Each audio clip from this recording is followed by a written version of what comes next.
Allez. Voilà, comme ça, c'est fait. This meeting is being recorded. Tu peux appeler Jean-Pierre, voir où est-ce qu'il en est? Bonjour tout le monde, parce que ça fait un écho sinon. Bonjour Maïté. Comme on est dans le même bureau. Tu as son numéro? Bon. Peut-être me donner la main. J'attends juste d'admettre tout le monde. Comme tu veux. Et je donne la main à Philippe. À moins que tu préfères mettre tout de suite en ligne. Comme tu veux. 06 72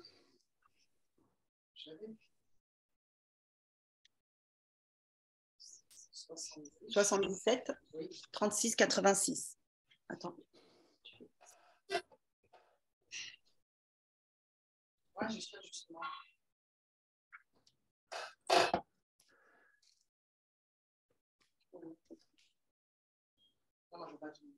Et pourquoi? Oui, Jean-Pierre, Maïté. On t'attend. Voilà.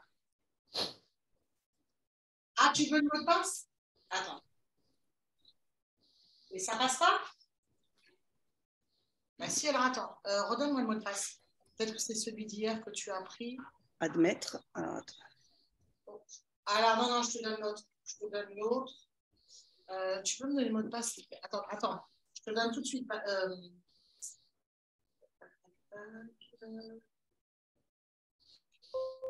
Alors, le mot de passe. C'est 172. Code secret.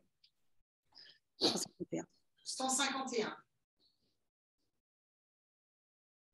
Désolée pour ces quelques minutes de retard à tous. C'est bon. C'est que vous êtes tous très occupés. Il n'y a pas de problème. Voilà, le président arrive. C'est bon, voilà. À tout de suite. Il y a Séverine qui nous rejoint.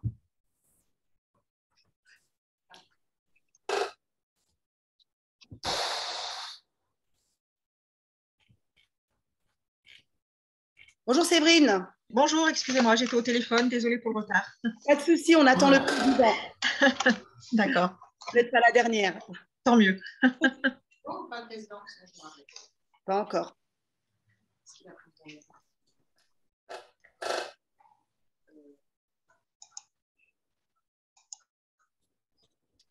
Alors, PSA, c'est qui? Jean-Pierre, tu as pris le bon lien? Philippe Sauty. Philippe Sauty, comment ça va? Bien. Le site de la Réunion. Bonjour. Bonjour Ahmed. Ça va, tu vas bien? Ça va et toi? Ça va, tranquille. Et le professionnel de l'image, là, on a une image. Problèmes. Oui. Monsieur HP. C'est bon, il y arrive? Tu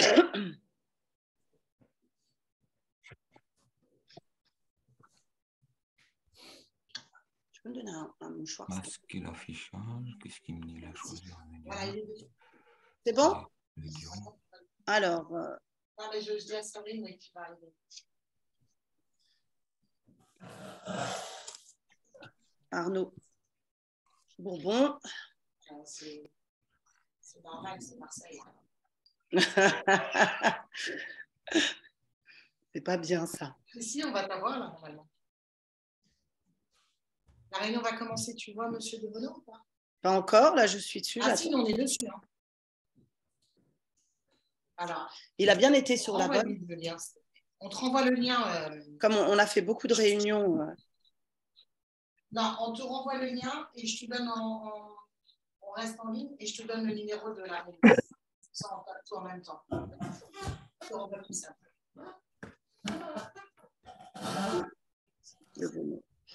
Il peut commencer à se poser. Oui, je pense que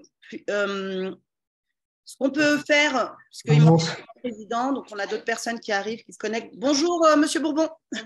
Bonjour tout le monde. Bonjour. Bonjour. 180. Alors, je vous propose, si vous le souhaitez bien évidemment, faire un petit tour de table. Avec plaisir. si ça, voilà, si ça vous intéresse, savoir un petit peu qui est présent à cette réunion. Très bien. Ensuite, M. Cordier fera sa présentation également. 105. Donc, on va commencer par Philippe Dravert. Ça y est. Ah, ça y est, le président est là. Le président est là. Bon, je vais me mettre là-bas, là, dans mon bureau. Ça y est. Alors, qu'il puisse. Bonjour. Bonjour, Je vous vois Jean-Pierre. tous. Ça y est. Bonjour. Ça y est. Ah, voilà. Bonjour. Super. Bon, d'autres personnes vont se connecter, mais on ne va pas attendre. Donc, je vous propose de faire un petit tour. Donc, Philippe Dravert, rapidement, tu peux te présenter? Oui.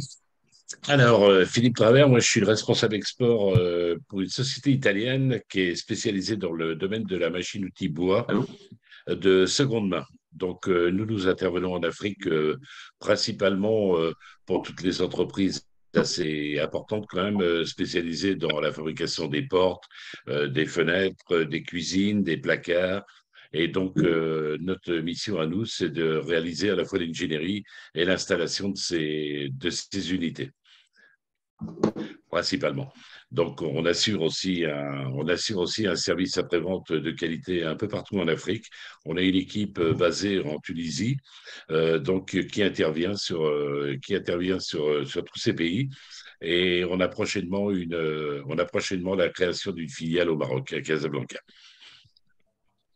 Voilà, c'est à peu près. Seconde main, ça veut dire quoi? Pardon, seconde main, c'est du matériel rénové? Oui, matériel rénové, un matériel de réemploi. Hein, voilà. Okay. Voilà. Disons ce qui est propice à tous ces pays parce que le coût, bien évidemment, est plus intéressant et inférieur, et on assure en plus une rénovation de qualité, quoi. Très bien, parfait, d'accord. Très bien. Georges. Bonjour à tout le monde. Le groupe LDFS, notre zone, c'est l'Afrique, Algérie, Libye, Tunisie. Et l'Afrique de l'Ouest particulièrement, avec des implantations locales au Sénégal. Très prochainement, en Côte d'Ivoire, la société a été créée, ouverture des bureaux normalement, s'il n'y a pas encore du retard, normalement en février. On a des implantations en Algérie avec une usine d'assemblage et d'intégration locale. Et nous travaillons et nous commerçons aussi sur la Libye. Nous sommes distributeurs des marques Carrier et Siat. Et la climatisation et particulièrement aussi la réfrigération. D'accord. Nous avons une expérience de 30 ans sur l'Afrique. 100% je vous parle de Marseille parce que c'est le siège des sociétés, mais 100% de notre chiffre d'affaires est tourné vers l'Afrique. Pardon, c'est quelle entreprise? LDFS, nous avons après des filiales FACT et ICE. FACT, on y est en bleu parce qu'on est distributeur de la marque Carrier, qui est le leader mondial de la climatisation. On le connaît. Sur l'Afrique de l'Ouest, sur l'Afrique du Nord, avec une implantation en Algérie depuis plus de 30 ans. Et la Libye et la Tunisie, l'Afrique de l'Ouest, au travers d'une filiale aussi qui s'appelle le siège ICE Marseille, avec ICE Sénégal et ICE Côte d'Ivoire. Donc, très bien. Distribution, pas d'installation, nous ne sommes pas installateurs, nous faisons du support technique et surtout des implantations locales de services à SAV du territoire où nous sommes implantés. Très bien, merci Georges. Le jeune homme près de toi, c'est un collaborateur à Marseille. Non, je me présente, je suis Roger Ferreira, donc je suis le co-gérant de ICE Côte d'Ivoire. Donc c'est moi qui va être implanté, qui va être sur place en Côte d'Ivoire. D'accord. Voilà, donc j'ai intégré le groupe LDFS il y a 1 an, donc, et par mon expérience dans la clim et dans la réfrigération depuis plus de 27 ans. Voilà. D'accord, eh bien bienvenue. Merci. Fabienne, vous voulez rapidement présenter votre activité? Bonjour à tous. Donc moi je suis Fabienne Thévenard, je représente la société Fondasol. Donc Fondasol, c'est un bureau d'études de sol. Traditionnellement depuis 1958 en géotechnique. Donc tout ce qui est études de sol pour la construction des bâtiments, les fondations, les murs de soutènement, tout ce qui est études des eaux, hydrogéologie, nappe phréatique, tout ce genre de sujets. On a aussi des études de sol au centre sites et sols pollués, donc l'éventuelle pollution des sols. Maintenant, voilà, on s'étend dans tous ces métiers-là pour essayer d'avoir une solution clé en main pour le client qui doit faire construire du bâtiment ou du génie civil. Donc, on est basé en France. On a 2 agences en Afrique, une au Maroc, une au Sénégal, pour de l'ingénierie et on a aussi du matériel sur ces sites-là. Et après, on a aussi une organisation pour l'international s'il faut faire venir d'autres types de machines, de spécificités en fonction des études. Donc voilà, nous, on est vraiment dans l'étude, la conception et le conseil avant construction ou après en phase de contrôle pendant la construction. Très bien. Philippe, ce sera le meilleur pour la fin. Davout, Age. Bonjour, je m'appelle Davout Ouïghour. Je suis le directeur général d'une filière qui organise des salons professionnels au Sénégal.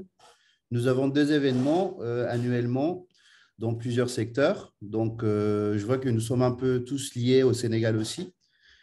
Voilà. Nous sommes en train de collaborer avec Sabrine sur les sociétés en France. Et nous aide à ramener des sociétés françaises. Donc voilà. Et actuellement, je suis en Côte d'Ivoire. Ah, tu es à Abidjan là? Pour une petite visite. Ouais, je suis à Abidjan. Là. On est en train de coopérer avec le ministère pour un pavillon Côte d'Ivoire, si ça marche. Super. Merci Davout. Merci. Guillaume? Oui. Bonjour. Bonjour à tous. Donc, Guillaume Prodé, je travaille pour la marque Alpha Plâtre qui appartient à la société Herbel REI. Donc, on est une société d'ingénierie spécialisée dans les équipements industriels à destination de matières de construction à base de plâtre. Donc, en fait, on conçoit, fabrique et installe des unités de production pour plâtre, enduit, carreaux de plâtre et plaques de plâtre. Aujourd'hui, on a un marché principalement tourné à l'international. Nos dernières installations se sont réalisées en Algérie, en Inde. Là, on a signé un contrat pour l'Angola pour une ligne de production de plaques de plâtre. Et aujourd'hui, on cherche à se développer beaucoup sur la partie Afrique de l'Ouest et principalement Côte d'Ivoire, puisqu'on a pu observer un nombre de demandes et une volonté de développer ces éléments, ces matériaux de construction localement. Donc voilà globalement l'idée, notre idée pour Alpha Plâtre. Merci Guillaume. Sylvain? Oui, bonjour, Sylvain Moreau, société Cléa, donc société spécialisée dans l'ingénierie pour les matériaux de construction en terre cuite, implantée un peu partout dans le monde, en Afrique, surtout en Afrique du Nord. Voilà. Merci Sylvain, c'est concis. Oui. Ralia? Oui, alors moi je suis donc Ralia Ougalia Ben Larbi, je suis responsable export Maghreb Afrique de l'Ouest pour la société Unitaire. On est constructeur, fabricant de dispositifs de traitement d'air, centrales, armoires, plafonds filtrants pour les unités de production pharmaceutique et essentiellement le milieu hospitalier, tout ce qui est bloc opératoire. Voilà. Et on existe depuis 40 ans. La société est leader du marché Algérie. Moi, j'ai une partie de l'Algérie, la Tunisie, la Libye. On a bien développé la Côte d'Ivoire depuis maintenant 5 ans. J'y tourne bien. Je gère un peu les pays limitrophes et puis le Sénégal qu'on commence à développer depuis le mois de juin. D'ailleurs, on avait fait le pavillon France avec ADEFA et voilà. Ça s'est bien passé. Ça s'est très, très bien passé. Donc, essentiellement, nouveaux hôpitaux, nouvelles cliniques, construction, milieu hospitalier, milieu pharma, traitement d'air. Voilà. Merci Ralia. Alors, on a Ouda et Jérôme de la société Tarket, l'un de vous deux, ou les deux. Je vous laisse Bon, je commence et Ouda, tu complètes. Du coup, Jérôme Niel, directeur Afrique Target, donc fabricant de revêtements de sol à destination des segments commerciaux résidentiels. Aujourd'hui, on adresse le continent africain par un réseau de distributeurs et d'installateurs et également par des équipes commerciales basées à Casablanca et à Abidjan. Merci Jérôme. Séverine. Alors, Société Chabannes, nous sommes fabricants d'accessoires métalliques pour tout ce qui est façadier, plaquiste et plafiste. Nous ne sommes pas encore présents sur les marchés africains, sur cette partie-là de notre activité. Nous avons également une activité lampes solaires, où là, nous sommes implantés au Burkina Faso, au Bénin, au Mali et depuis un petit mois au Sénégal. Merci Séverine. Ahmed. Oui, bonjour tout le monde. Ahmed Abzouz, société ASCII Print. Donc, on est spécialisé dans des solutions d'impression numérique grand format. Donc, on gère à partir de la France le continent francophone. Et on est installé en Algérie. On a une société avec surtout un service technique sur place. Et on gère aussi tous les tom-toms à partir de la France. Et on est représentant de 3 grosses sociétés, HP, grand format, Mimaki, qui est une société japonaise spécialisée dans tout ce qui est impression et en 3D. Aujourd'hui, ils ont des solutions en 3D. Et on représente aussi la partie Epson sublimation. Très bien, voilà. Merci Ahmed, merci. Alors Philippe Sauty travaille avec Monsieur Prodé, donc c'est la société aussi Alpha Plâtre, hein. Je ne me trompe pas? Oui, je vais rien rajouter, le plâtre, les installations de production de plâtre, tout à fait. Parfait. Et Monsieur Arnaud Bourbon, société PR Industrie. Oui, bonjour, donc Arnaud Bourbon, je suis le directeur commercial de PR Industrie. En fait, nous fabriquons des additifs à usage routier, c'est-à-dire qu'on accompagne les différentes entreprises de travaux publics pour la construction de routes, de ports, d'aéroports, dès l'instant où il y a des enrobés bitumineux à réaliser.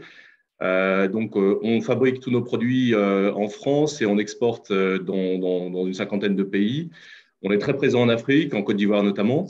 On a aussi différents services d'accompagnement au niveau de laboratoires d'expertise de travaux publics.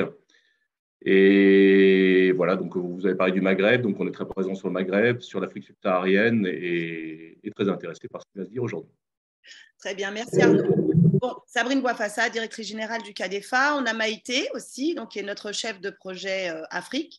Salim Mostefaoui, notre chargé de mission, qui envoie les notes. Je pense que vous devez recevoir certains de ces mails. Et Jean-Pierre Debonneau, qui va prendre la parole, notre président, avant de laisser la parole à Monsieur Cordier, notre animateur principal. Donc Jean-Pierre. Bonjour à tous. Navré, je suis un peu en retard, mais j'avais une commission des impôts ce matin. Donc, c'est un peu le château, les charrues sur les chapeaux de roue. Voilà. Moi, je vous appelle de Malaisie, comme vous voyez derrière. Oui. Non, je plaisante. Nous sommes à Marseille, dans le bureau de… Bon, c'est mon consulat, le consulat de Malaisie. Mais c'est également le bureau de CADEFA dans le sud de la France. Voilà. Donc, moi, j'ai beaucoup travaillé aussi sur l'Afrique depuis une quarantaine d'années, dans différents secteurs, l'agroalimentaire, etc. Et aujourd'hui, donc, j'ai 2 activités. Une activité de formation. Nous formons les cadres universitaires étrangers en France sur des thématiques très, très connues. En ce moment, c'est la GED, la gestion électronique des documents, mais c'est également tout ce qui est management, etc. Enfin bref, on a 30 et quelques différentes thématiques de formation. Et je représente un groupe franco-suisse-allemand qui finance des projets structurants en Afrique. On est actuellement sur le Burkina Faso et sur le RDC à Kinshasa, où on refait complètement une partie de la ville de Kinshasa. Voilà. Et je suis donc président de CADEFA. CADEFA, comme vous le savez, donc, organise un certain nombre de salons en Algérie, Sénégal et bientôt Côte d'Ivoire. Voilà. Voilà, donc Philippe, Tu es désormais l'animateur. Bonjour à tous. Ah oui, je vais peut-être directement passer. Je vais partager mon écran. Vous me dites si ça fonctionne. Oui. Ça marche. Bon, bah, écoutez, hop, je vais passer en plein écran. Voilà, donc je m'appelle Philippe Cordier. J'ai fondé le cabinet, enfin la société CEMO, qui est une société par action simplifiée, qui est donc basée au Sénégal. Excuse-moi Philippe, j'interromps juste une seconde. Est-ce que tout le monde peut couper son micro pour qu'on puisse bien l'entendre?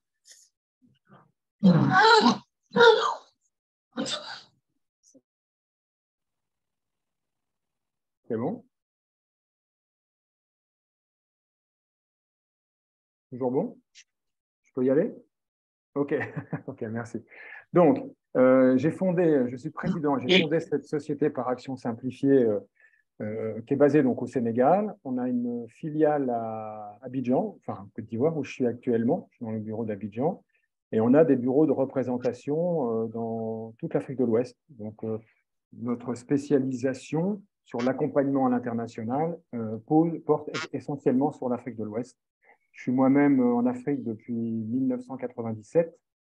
J'étais auparavant direction commerciale banque d'investissement en France. Et voilà, donc je suis tombé dans la marmite africaine, Afrique de l'Ouest, il y a bien maintenant quasiment 25 ans. Je suis résident local et donc j'ai le loisir et l'honneur de vous présenter aujourd'hui ce focus spécial sur le BTP pour le compte donc, de CADEFA. Voilà, donc je propose qu'on démarre. Voilà à peu près ce qu'il y a au menu, si je puis dire, globalement. Et pour démarrer, parce que je vois quand même qu'il y a beaucoup d'entreprises qui sont déjà largement présentes en Afrique. Donc, c'est plutôt sectoriel, même si au début, on va démarrer avec quelques chiffres, bien sûr. Quelques données qui vont camper un peu le décor. En Afrique, on a multiplié par 100 l'urbanisation sur les 60 dernières années. Multiplié par 100 l'urbanisation sur les 60 dernières années, c'est énorme. C'est fabuleux, les cartes qui montrent ces projections, et, enfin, le passé et les projections en matière d'urbanisation en Afrique sont particulièrement intéressantes. Ça me donne l'occasion aussi de vous parler brièvement de l'ASLECAF, le marché de l'ASLECAF, donc qui réunit 54 millions. Ça représente maintenant 1,5 milliard consommateurs, on peut les appeler comme ça, pour un PIB avoisinant 2500 milliards de dollars. Il y a quelqu'un qui a son micro et qui a visiblement l'air enrhumé. Désolé. Vous pouvez couper. Je pense que pour tout le monde, ce sera plus facile. Alors, Philippe Dravert, est-ce que tu peux essayer de couper ton micro ou pas? Oui, bien sûr, sans problème. Après, tu réactiveras. Je trousse. OK. Voilà, top. Donc, j'en étais à l'ASLECAF. Je disais un PIB qui va dépasser les 2500 milliards de dollars. L'intérêt, notamment, ce n'est pas construit, hein, bien sûr. À chaque fois que je présente ça, on me dit souvent si c'est au même titre que l'Europe, ce n'est pas gagné. C'est largement différent, bien évidemment, de ce qu'on a connu en Europe, comme c'est toujours le cas. La comparaison bien sûr, n'est pas raison. Ce qui est intéressant, en tout cas, c'est la prévision de l'élimination des droits de douane sur 90% des lignes tarifaires. Je pense que ça, c'est un élément extrêmement probant pour cette partie-là. Donc, pour ce qui va nous intéresser sur l'Afrique de l'Ouest, on peut parler donc de la CEDEAO. Ça représente à peu près 400 millions de consommateurs et on avoisine les 600 milliards de dollars de PIB.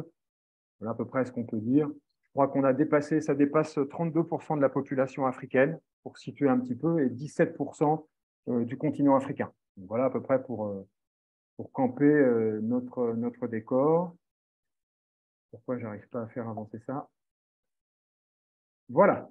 Donc, bon, toujours très compliqué. Et ces éléments-là, principalement, j'imagine que Sabrine, tu pourras envoyer à tout le monde, tous les participants, cette présentation. Les chiffres sont toujours très embarrassants à développer. Pour une partie d'entre vous, les connaissez. Pour les autres, vous aurez le loisir, bien évidemment, de pouvoir pouvoir les visualiser.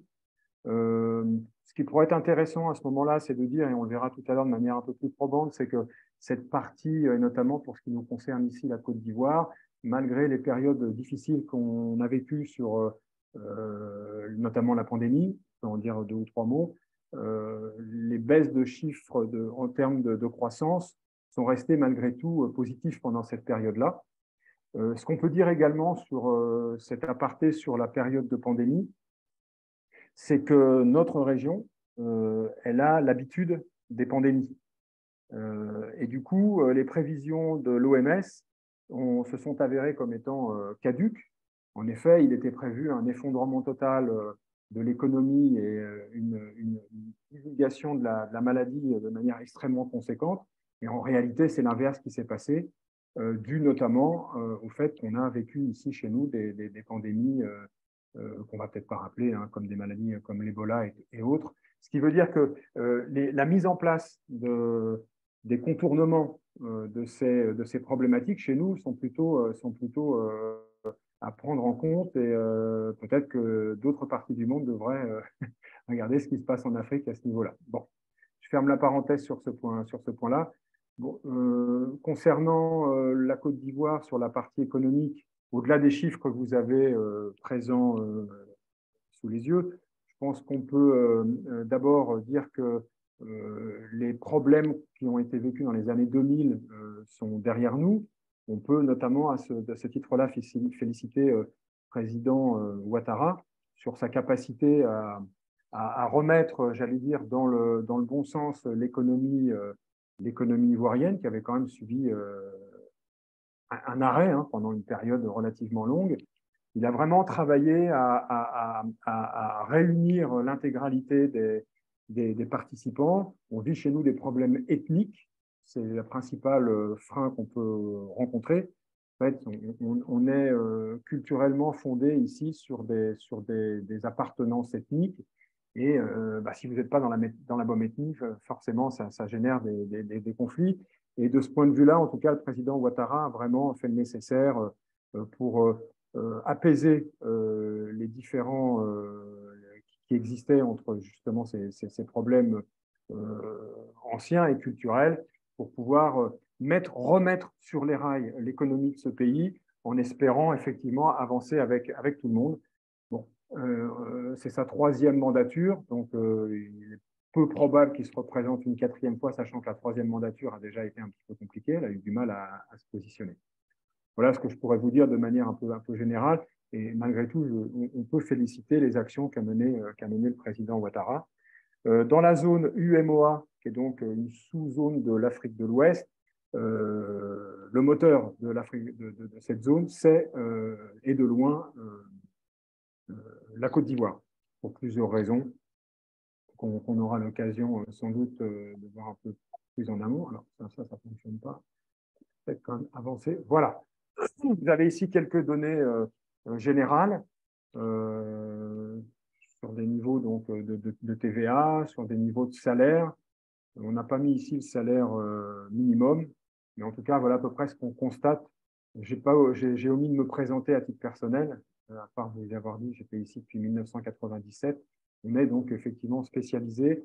On a accompagné maintenant on doit être à pas loin de 300 entreprises qu'on a accompagnées sur le terrain, parce que notre métier à nous, c'est d'être des hommes de terrain. On a, comme j'ai l'habitude de le dire, nous, les mains dans le cambouis. On est à peu près, on est 7 personnes et on est à peu près 35 personnes qui aussi autour de nous. Et donc, les chiffres qu'on se permet de vous donner, notamment sur ces salaires moyens, ce sont des chiffres qu'on a constatés au fur et à mesure des années, puisque au-delà d'avoir accompagné les entreprises, on a dû faire à peu près plus de 350 études, que ce soit des études d'approche marché, scan market ou des études dites études de marché. Voilà à peu près. Donc, ces données, elles sont des données qui sont notamment issues de terrain pour les salaires. J'ai compris que beaucoup d'entre vous étaient déjà effectivement présents au Sénégal. La particularité, c'est que la différence qui justifie cet aparté que je vais faire, c'est de dire que à expérience identique pour un métier identique, donc même type de profil, on arrive à des niveaux de salaire qui sont multipliés par 2 en Côte d'Ivoire. Voilà, à peu près la référence, c'est ça. Salaire de 150 000 pour un employé lambda, j'allais dire, au Sénégal, ce qui est déjà un bon employé au Sénégal à 150 000. Ici, vous ne trouvez pas à moins de 200 ou 250 000. Et je me permets de vous dire également que malgré tout, au niveau des compétences et des capacités, elles sont moindres en Côte d'Ivoire à profil identique qu'elles ne le sont au Sénégal. Voilà ce que je peux vous dire sur ces 2 particularités, puisque vous semblez tous présents sur ces 2 pays notamment, de manière assez majoritaire. Voilà. Alors ici, voilà, vous avez ça, vous les retrouvez partout, vous les connaissez. Ça nous donne des éléments un peu, j'allais dire aussi, l'intérêt de ces éléments, c'est surtout la notion de croissance de PIB sur les années passées. Bon, celles-là, vous les connaissez, puisqu'elles vous sont données de manière régulière, que vous intéressez tous à cette zone. Par contre, on voit bien aussi la dynamique dans laquelle on se situe. Donc, il y a une constante intéressante sur la croissance de PIB. Alors, on peut également relever ce que je redirai tout à l'heure, je crois, parce que dans ma présentation, je fais aussi un petit aparté sur ce qu'on appelle l'économie informelle. Et la particularité de cette économie informelle, c'est qu'elle apparaît de manière un peu particulière dans ces taux de croissance de PIB. Il y a des méthodologies qui sont appliquées par les différents États. Pour autant, on peut quand même relever que globalement, ça doit représenter à peu près, ces données de PIB, ça représente à peu près 10 à 15% de ce qui se passe réellement dans les pays, puisque ça représente à peine ce que sont les entreprises dites du secteur formel ici. On a une inflation qui reste pour l'instant, alors elle a un peu explosé, hein, comme un peu partout dans le monde, et notamment également chez nous en Afrique de l'Ouest. Les dernières données, ça dépasse les 8% maintenant. On a dépassé les 8%, donc c'est spécifique avec cette problématique qu'on connaît tous, notamment de conflits russo-ukrainiens. Voilà. Là, ce que je peux vous dire ici, on maintient donc des investissements directs étrangers à un niveau relativement conséquent. Et l'Europe, de ce point de vue-là, pour ne pas dire la France, reste un investisseur important localement. J'ai l'habitude maintenant de dire que le problème de French bashing, qu'on connaît de manière très importante au Mali, en Guinée et en Burkina Faso, bien sûr, parce que vous connaissez les événements malheureux que nous vivons localement, sont quand même nettement moindres en Côte d'Ivoire que ce qu'on connaît dans la sous-région, y compris au Sénégal. On a un opposant que vous connaissez sans doute, qui s'appelle Sonko, Ousmane Sonko, qui a fait de son parti politique un parti qui se veut étant France Dégage, pour ceux qui suivent un peu ce qui se passe dans la politique et dans la partie civile au Sénégal. C'est beaucoup moins le cas en Afrique de l'Ouest, en Côte d'Ivoire, excusez-moi. Et d'ailleurs, le Premier ministre Patrick Archi, récemment, a relevé de manière officielle le fait que, ici en Côte d'Ivoire, on vit beaucoup moins réellement cette problématique donc d'espèce d'animosité historique et qui ne fait que s'amplifier au fur et à mesure des années. Anti-France, si je puis dire. Alors, ce qu'il faut quand même relever, c'est qu'on est en Afrique de l'Ouest et vous le savez tous ici, la relation individuelle en Afrique de l'Ouest reste très ouverte. Et il n'y a pas de conflit au niveau individuel. Pas de conflit. Il n'y a pas d'animosité ni de problématiques spécifiques au niveau individuel. Ces problématiques sont au niveau politico-social, en réalité. Hein. C'est plus de la politique et un mouvement social qui s'adresse à leurs élites en premier lieu, avant même de s'adresser à la France. Donc, ce qui veut dire que pour nous, Français, dans les rues d'Abidjan ou dans les rues Dakar, il n'y a véritablement, comme vous avez pu le remarquer, aucun problème. Voilà. Quelques données maintenant pour rentrer dans le vif du sujet sur notre environnement. Donc la position de la facilité de faire des affaires, elle reste basse, mais elle s'améliore au fur et à mesure des années. On a vécu au guichet unique, pour tous ceux qui sont en train de créer leur entreprise en Côte d'Ivoire, vous avez pu constater que malheureusement, le taux le temps, la durée de réalisation d'une création en Côte d'Ivoire, malheureusement, a repris un peu de plomb dans l'aile. La pandémie a ramené à une époque dont on aurait bien voulu oublier cette problématique qu'on vivait avant pour créer donc une entreprise. Mais voilà, ça reste aujourd'hui relativement complexe et il est toujours bon de se faire accompagner localement pour pouvoir créer son activité professionnelle locale. Voilà. On a un coût de transfert en matière de propriété foncière qui reste relativement élevé. Et de ce point de vue-là, j'insiste lourdement, systématiquement, pour vous dire qu'il y a un risque très important pour ceux qui voudraient faire de l'acquisition foncière. Il y a véritablement un risque extrêmement important parce que vient se greffer sur le droit local, enfin le droit, j'allais dire local, issu bien évidemment de la colonisation. Et donc, on a un droit qui est écrit en français et qui ressemble de très très près au droit qu'on connaît en France, mais ici, on a le droit coutumier qui s'applique. Et ça, quel que soit le pays dans lequel nous nous trouvons. Et ce droit coutumier, je pense que ni vous ni moi le maîtrisons véritablement. Il est très spécifique. Et de ce point de vue-là, on connaît des vraies problématiques de foncier. Donc, il faut toujours se faire accompagner de ce point de vue-là. Le prix de l'électricité, c'est le prix qu'on a trouvé relativement récemment, mais je ne vous garantis pas ce prix que je me suis permis de vous donner ici, avec par ailleurs des coupures de courant que nous connaissons tous, même si le gouvernement ivoirien travaille de manière très importante à l'élimination de ces problématiques de coupure de courant. Il envisage même dans les 3 ans à venir de pouvoir servir les pays limitrophes en matière d'énergie électrique.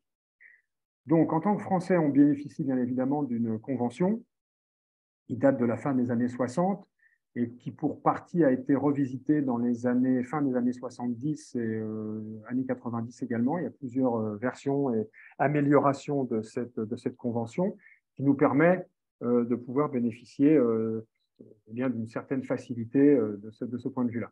Moi, ce qui m'intéresse ici sur cette planche, c'est surtout de vous parler de l'économie informelle, qui représente pas loin de 90% de ce qui se passe. Qu'est-ce que ça veut dire, une entreprise informelle? Ça veut dire que c'est une entreprise qui ne déclare pas officiellement, qui n'a pas de RC, qui n'a pas de vie fiscale officielle. Ça représente, selon les organismes qui se sont penchés sur le sujet, entre 70 et 90% des entreprises. Ce qui veut dire que vous et moi, à partir du moment où on intervient sur le territoire ivoirien, on est confronté à des entreprises qui ne sont pas donc régies et qui ne sont pas dans les mêmes obligations que celles avec lesquelles nous sommes. Et il faut faire avec, on n'a pas le choix.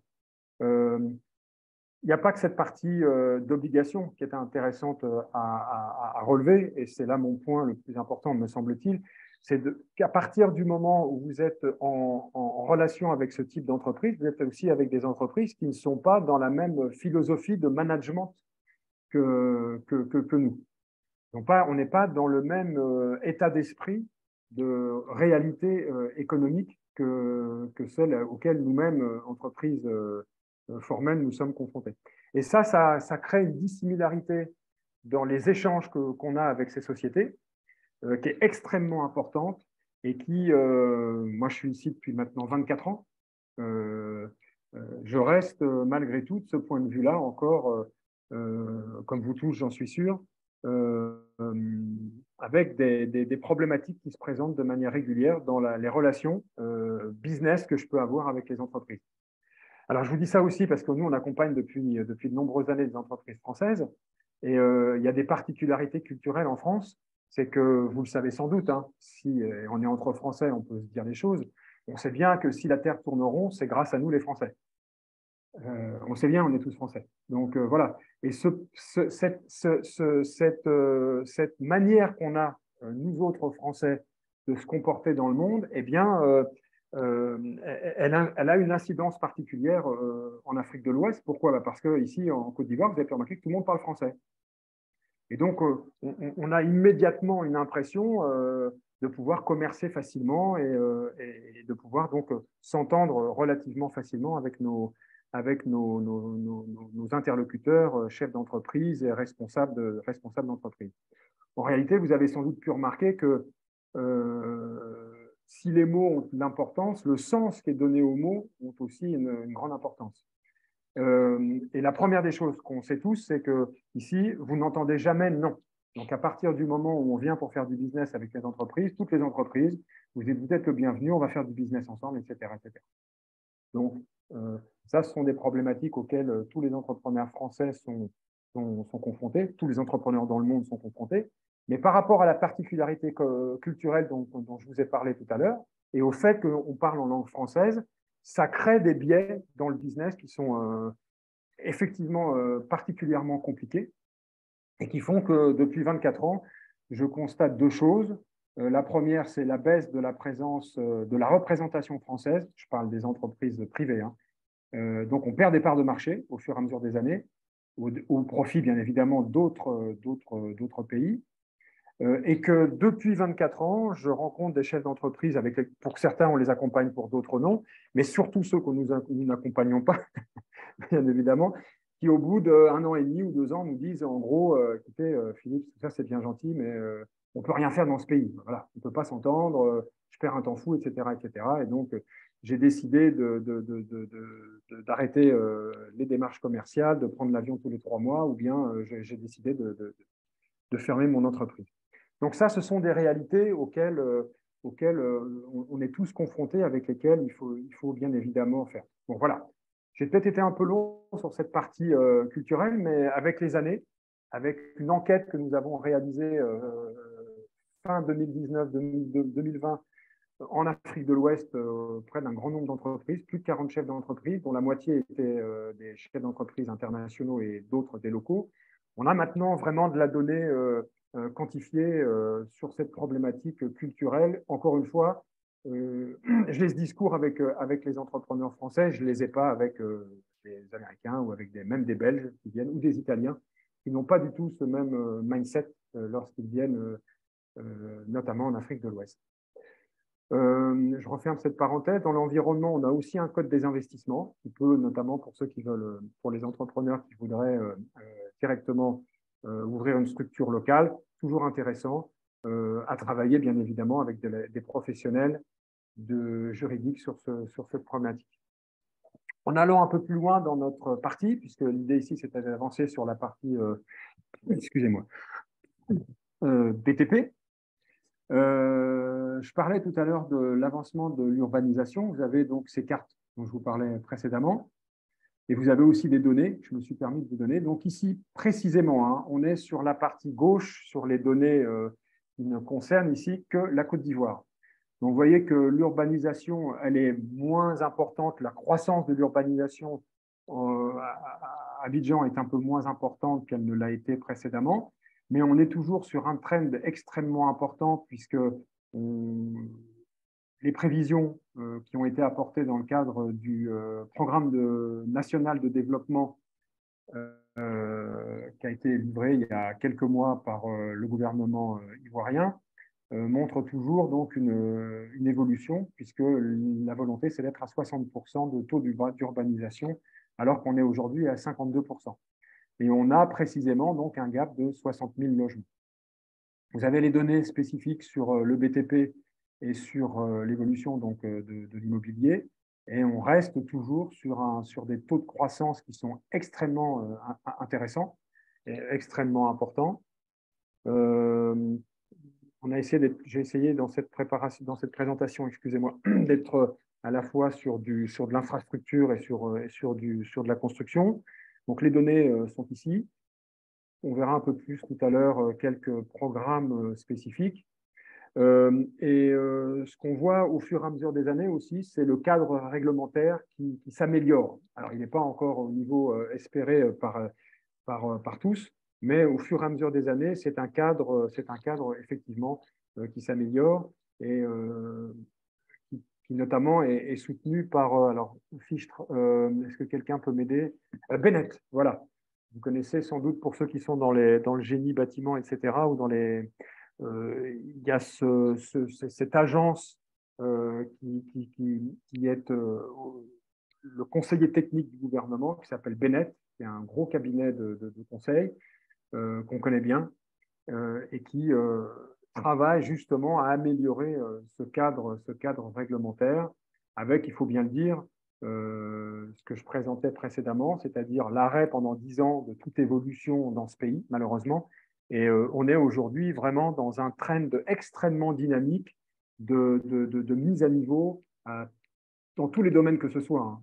J'ai rencontré la semaine dernière, bon, je fais un aparté un peu global, mais j'ai entendu tout à l'heure quelqu'un qui parlait dans le domaine de la santé. J'ai rencontré la conseillère, une des proches conseillères du ministre de la Santé, qui me donnait cette information, comme quoi effectivement la décision qui a été prise, c'était de faire fi de ce qui s'était passé 10 ans avant. On travaille aussi, nous, sur un gros projet d'urbanisme dans une ville proche d'Abidjan, ce qu'on appelle les communes attenantes à Abidjan. Pareil, on a rencontré les autorités, on est vraiment dans ce trend de mise en place, de structuration qui devrait, pour nous, venant de l'étranger, nous permettre d'être dans un cadre plus sophistiqué et plus attractif de ce point de vue-là. Voilà le secteur, donc ici. Alors, la base de l'urbanisme et de l'habitat en termes de pourcentage, ce que je voulais surtout souligner ici, donc ça c'est la part, la part représentative. On voit bien l'évolution qui est prévue dans le cadre du PND, donc du Programme national de développement, avec une volonté effectivement de continuer à développer cette partie de manière très importante. Et l'emploi, la représentation de ce secteur au titre de l'emploi pour la population et les citoyens ivoiriens est extrêmement importante, ce qui montre aussi que ce secteur est un secteur qui, certes, est en croissance permanente, mais aussi qui s'organise, comme je le disais précédemment, de plus en plus. Donc, vous avez des regroupements et des organisations, vous avez sur lesquels vous allez retrouver, notamment dans les organisations de défense ou des fédérations qui regroupent les intervenants. Vous allez retrouver quelques fédérations intéressantes sur lesquelles il y a aussi pas mal de Libano-Syriens qui sont un peu à la tête de ces organisations. Ce qu'on ne retrouve pas ailleurs en Afrique de l'Ouest. Donc ça, c'est la raison pour laquelle je me suis permis de souligner cette spécificité. En tout cas, qui n'ont pas la même capacité ou qui n'ont pas les mêmes ambitions et qui n'ont pas la capacité à influer ou en tout cas à influencer les décisions éventuelles qui sont prises. Les magazines professionnels, effectivement. Et on a ici une école d'architecture qui est reconnue, qui a été fondée maintenant il y a 5 ans à Abidjan, ce qui montre encore cette volonté et cette capacité du pays à se positionner dans la sous-région comme étant le moteur, y compris dans ce secteur. Il y a 4 salons, vous les connaissez sans doute, et bien évidemment, on relève le premier salon qui est l'occasion de cette présentation d'aujourd'hui, dont on est extrêmement, nous, heureux et ravis, auquel on est heureux et ravis de participer. Et on s'est permis de noter que c'est le seul salon connu à ce jour en Afrique de l'Ouest, sur le BTP spécifiquement, qui propose donc une qualification des cibles en amont, grâce au partenariat qu'on a mis en place entre CEMO et CADEFA. Ça mérite, je pense, d'être relevé. Donc, la notion de qualification, c'est la notion qui a pour objectif de gagner du temps et d'aller le plus vite possible auprès des cibles qui paraissent, au regard de données objectives, les plus qualifiées pour répondre à la volonté de business qui est la vôtre. Sinon, vous avez le salon Archibat que sans doute vous connaissez, qui est biannuel. Le SIA et les Philos. Bon, Philos, beaucoup moins connu, le SIA l'est aussi, et ça alterne avec Archibat. Cette présentation ici, elle a pour objectif, de mon point de vue en tout cas, de vous montrer à quel point le secteur du BTP, ici, localement, a une grande importance. On relève des projets, alors en vrac, hein, bien évidemment, mais qui montrent encore une fois qu'au niveau des infrastructures et au niveau de la construction, on est sur un trend de croissance, parce que les chiffres, c'est une chose, mais encore faut-il pouvoir conjuguer les chiffres avec des projets réels. Donc, vous avez sans doute entendu que le métro d'Abidjan, avec l'aide des entreprises françaises, donc, va voir le jour. Donc, on a beaucoup de projets qui tournent autour du métro d'Abidjan. La réhabilitation du pont Félix Houphouët-Boigny, puisque le 4e pont a été livré. Excusez-moi. On continue donc effectivement de rénover les infrastructures.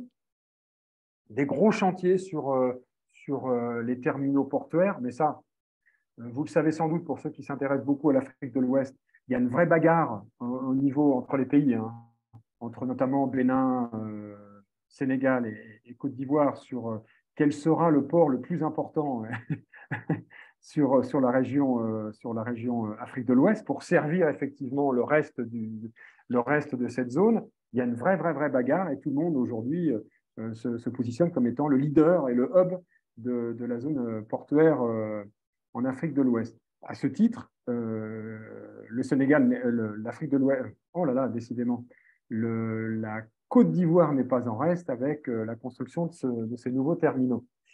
On a beaucoup de quartiers résidentiels qui voient le jour. Alors, vous voyez sur l'image que j'ai mise à droite une espèce de grande tour qu'on appelle la tour F.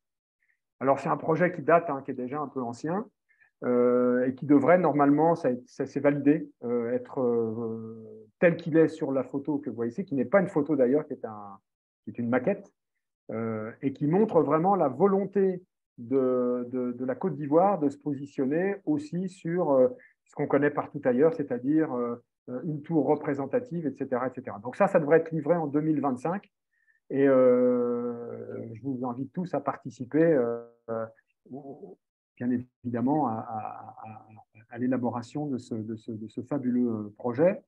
Il reste toujours des complexes hôteliers à monter. Pour ceux qui sont déjà venus, j'imagine que vous voyez sur la, comment on appelle ça, décidément ce matin, je n'ai pas bu assez de café ou trop, je ne sais pas.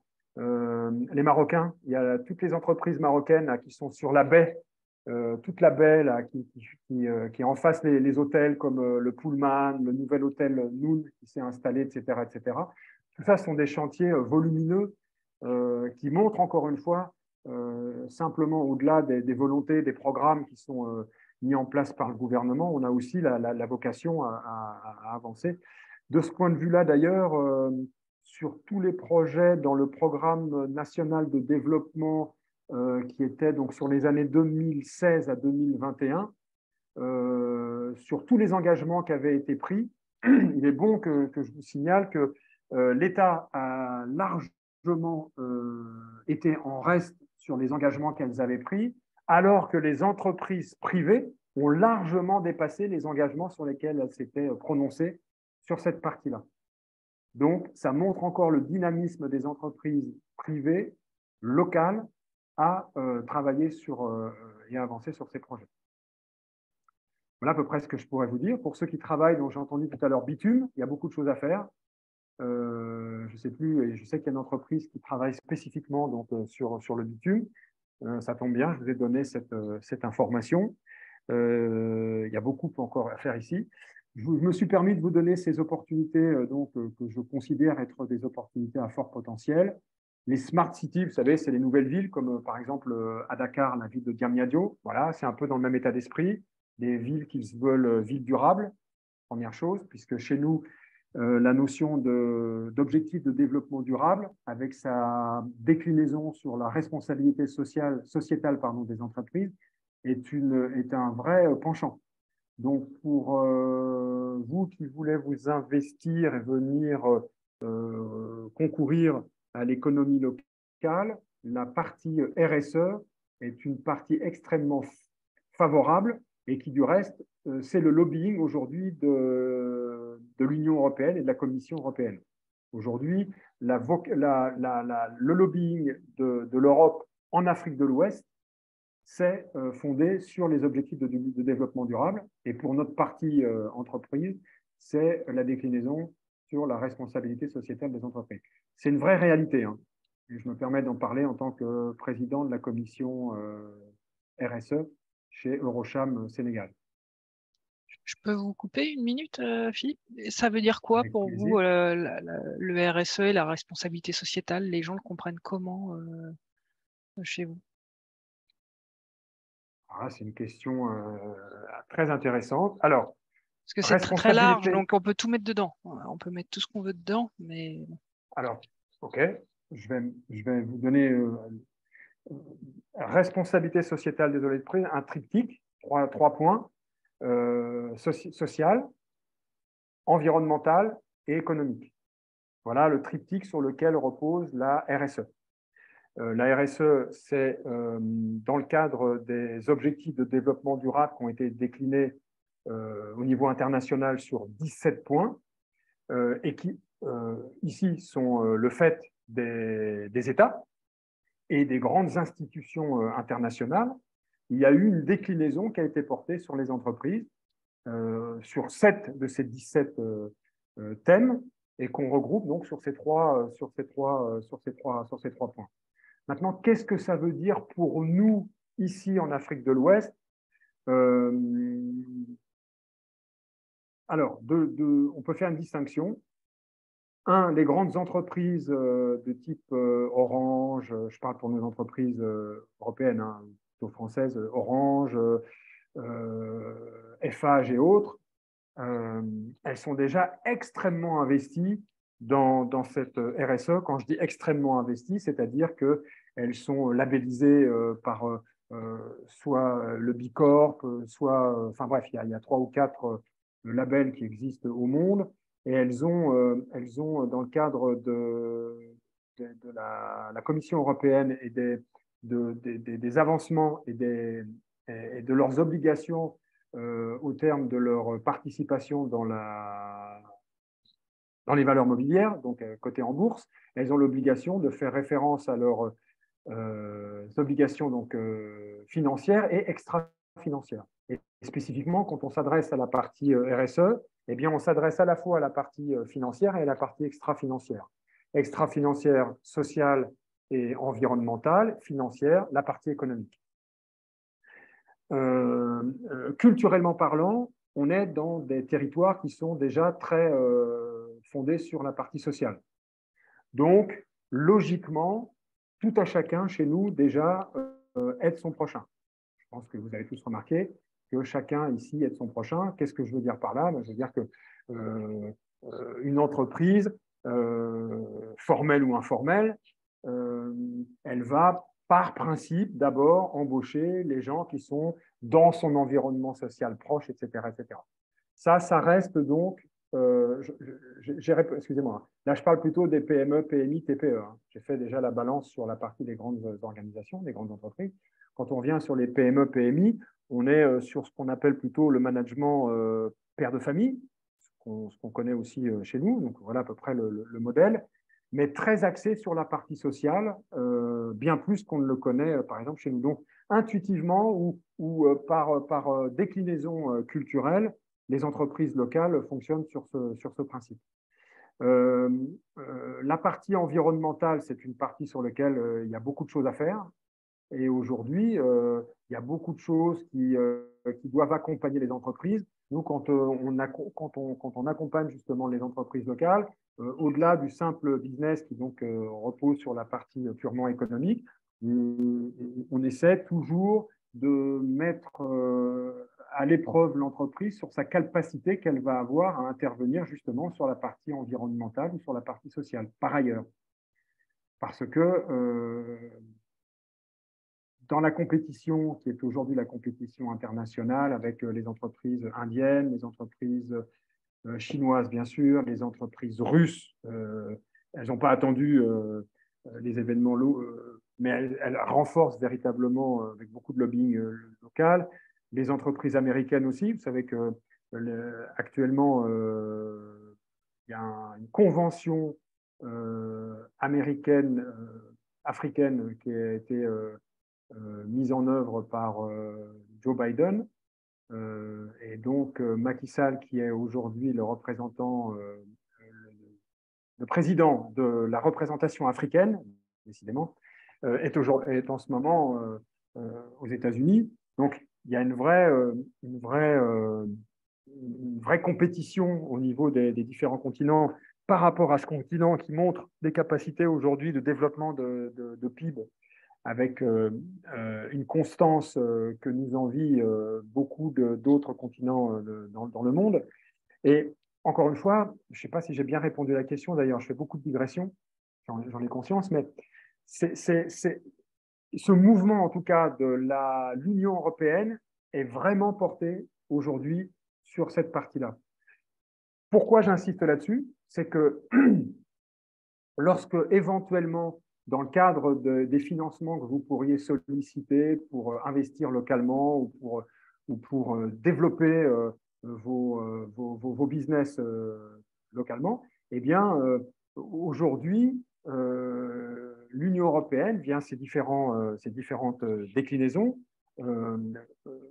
est très favorable à ces aspects environnementaux, sociaux et économiques. Est-ce que j'ai répondu véritablement à la question? Je ne suis pas sûr. Hein. Oui, ma question c'était savoir si on comprenait pareil le RSE ou pas. Mais j'entends que c'est un sujet très important aussi chez vous. Donc ça répond à ma question. Je vous remercie. OK. Ce que je pourrais, excusez-moi, ce que je pourrais éventuellement vous dire, c'est que si je fais le lien avec ce que j'ai dit depuis le début, et notamment quelque chose qu'il ne faut pas négliger, qui est le French bashing, etc., si vous voulez venir simplement, excusez-moi, je vais être un peu direct dans mon propos, et j'espère que ça n'offusquera personne. Nous, on fait ça depuis 25 ans. Il y a encore une dizaine d'années, les entreprises françaises qui venaient simplement pour vendre leurs produits étaient les bienvenus, etc. Aujourd'hui, ce n'est plus du tout le cas. Plus du tout le cas. Aujourd'hui, simplement, imaginez qu'on va pouvoir venir parce qu'on est une entreprise française, qu'on est labellisé norme NF, et que c'est, comme tout le monde le sait dans le monde, ça reste vrai aujourd'hui, les produits français sont de qualité, etc. C'est plus suffisant aujourd'hui. Plus du tout. Donc, en revanche, se présenter avec je vais monter mon réseau de distribution. Super, OK. Qu'est-ce que je vais faire pour améliorer les compétences de mon réseau de distribution? Qu'est-ce que je vais apporter en plus pour le faire? De la formation, des sessions de formation ou d'implémentation. Je peux même éventuellement faire des événements spécifiques pour mon réseau. Il y a beaucoup de choses auxquelles il faut maintenant inventer. Il faut faire plus, si vous voulez, pour pouvoir imaginer contrecarrer les effets des produits basse qualité, mais très accessibles, notamment chinois, mais on peut aussi, j'ai oublié de vous signifier tout à l'heure, les entreprises turques, qui sont italiennes, bien sûr, je ne vais pas oublier Philippe, les entreprises italiennes qui sont très présentes et qui prennent des parts marché conséquentes et qui savent très bien faire, mieux que les françaises. Mais on peut aussi aujourd'hui parler notamment beaucoup de la déclinaison de l'industrie turque qui prend des grosses parts de marché chez nous avec des prix qui défient toute concurrence. Nous, on accompagne tout le monde. Hein. Donc, j'ai de l'expertise et c'est la raison pour laquelle j'insiste. La RSE, c'est environnemental, sociétal, économique. Ça, c'est la base sur laquelle repose cette partie-là. Et lorsque vous voulez agir, investir localement, y compris bien sûr en Côte d'Ivoire, il faut essayer d'avoir immédiatement ce mindset pour pouvoir agir de cette manière et être perçu, voyez, de manière business, bien évidemment. Tout le monde est là pour parler de business, mais aussi en apportant quelque chose en plus. Voilà. Je peux intervenir, Philippe? Bon, avec plaisir, au contraire, oui, je me sens tout seul sinon.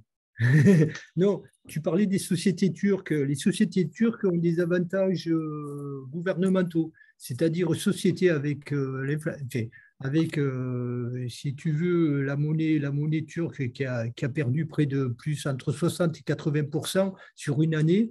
Il y a des incitations gouvernementales, c'est-à-dire à l'export, ils ont une exonération qui varie entre 10 et 15% sur l'IS des sociétés. Évidemment, les sociétés turques sont agressives et évidemment vont à l'export. Bon, et ils sont des sociétés aussi de qualité, attention, hein, ça n'empêche pas. Tout à fait, Georges, oui. Alors, si je peux me permettre d'intervenir, on pourra revenir rapidement sur ce sujet-là après, avec Davut, hein, qui est d'origine turque, qui est présent et qui représente les sociétés turques, justement, sur l'Afrique de l'Ouest, sur le Sénégal, la Côte d'Ivoire. Et puis Salim aussi, qui avait fait une note sur la stratégie à l'export des sociétés turques. On reviendra là-dessus.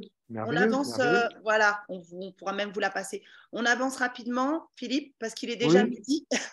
Il est midi. Ah oui, oui, midi 08, comme ça on aura le temps. Ouais, excusez-moi, je suis bavard. Hein. Je suis bavard. Voilà, on a Madame Thévenard qui nous a quittés, elle s'excuse, mais elle avait une réunion derrière. Non, mais je me suis permis de vous donner 3 exemples précis d'entreprises. Alors, on est lié à la confidentialité, donc vous n'avez pas les noms des entreprises qu'on a accompagnées et qui sont passées par ce schéma, par le schéma Salon. Et ensuite, c'est surtout des entreprises françaises ici, hein, que des entreprises françaises. Et des belles entreprises françaises, très belles entreprises françaises, très belles PME françaises. Voilà.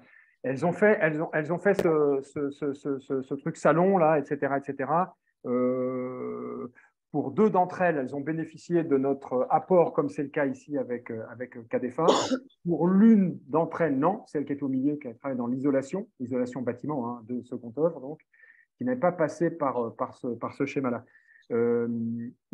C'est pour vous décliner un petit peu l'idée, quoi. L'idée qui est la nôtre avec CADEFA, c'est on sait la capacité dans les salons ou dans les visites que les chefs d'entreprise font localement, etc., la capacité que vous avez à discuter et à rencontrer et à échanger des cartes de visite. On sait aussi le temps que ça peut prendre éventuellement pour rencontrer les bonnes personnes et avancer de manière pertinente business. Voilà. Avec les années qui passent, avec l'expérience et l'expertise que nous avons développée spécifiquement sur l'accompagnement à l'international, on trouve que ce projet salon qualifié et éventuellement derrière des prestations que vous pourriez solliciter, il y a une vraie pertinence. En gros, c'est rester concentré sur votre business et on vous accompagne et on vous facilite en fait la précision de votre business ensuite localement. C'est ça l'idée ici que je voulais partager avec vous.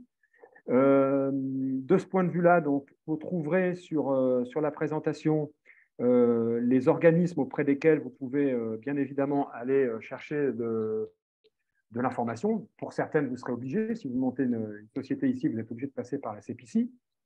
Mais vous avez aussi d'autres organisations que vous retrouverez sur ce document.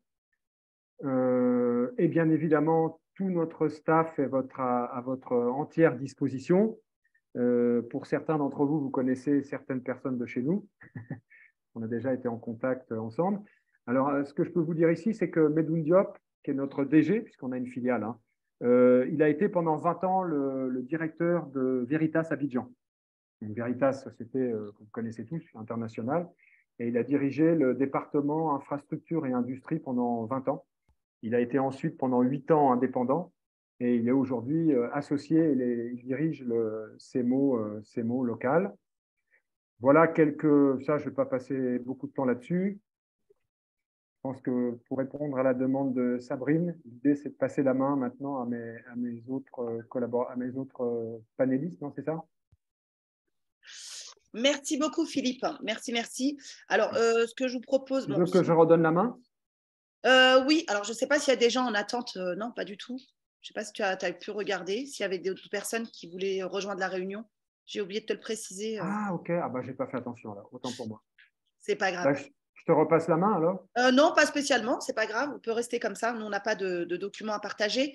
Ce que je vous propose, Salim, alors, est-ce que vous pouvez peut-être faire Est-ce que vous avez des questions d'abord, suite à la présentation de Philippe? Oui, moi j'en ai une. Merci donc Philippe pour cette présentation. J'ai noté un truc intéressant, donc bien sûr la convention de non-double imposition, ça c'est très important. On a parlé du dynamisme des entreprises turques et également de l'influence américaine de plus en plus. Il ne faut pas oublier que les Américains ont créé la plus grosse ambassade qu'ils aient à l'extérieur. C'est la plus grosse ambassade est à Abidjan. Voilà.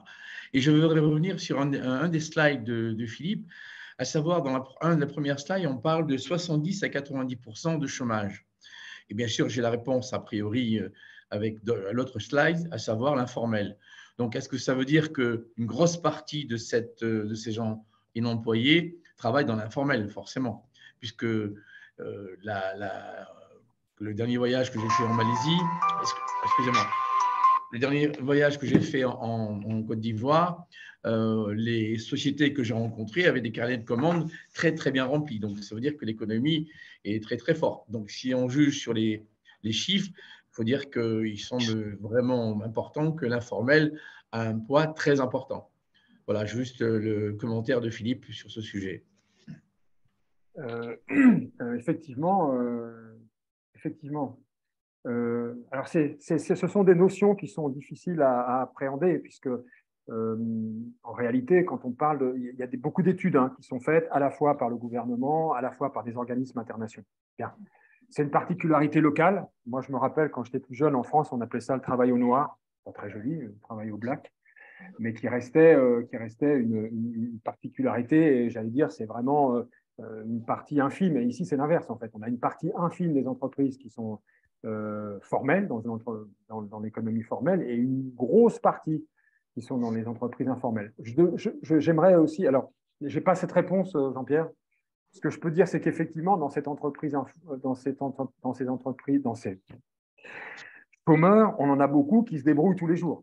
C'est aussi la raison pour laquelle les gouvernements locaux ne s'intéressent pas plus que ça, en réalité, à cette problématique.